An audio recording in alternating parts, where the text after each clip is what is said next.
We kick off in South America, where netizens were outraged after a plane carrying Bolivian President Evo Morales was diverted by European authorities. Bolivia claims the plane was grounded because of suspicions that it carried Edward Snowden, the man behind the leaks of classified information about U.S. surveillance programs.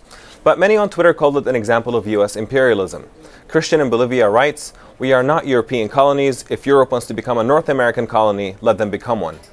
And Eva in Venezuela adds, "What the US and Europe did to Morales is a complete violation of international law." Next, we turn to San Francisco, where one startup turned a public transportation strike into a marketing opportunity. But during the strike, you have to pull out all stops. So we're running buses, vans, and hundreds of vehicles with thousands of seats of capacity to help commuters get in and out of the city for as long as the strike might last.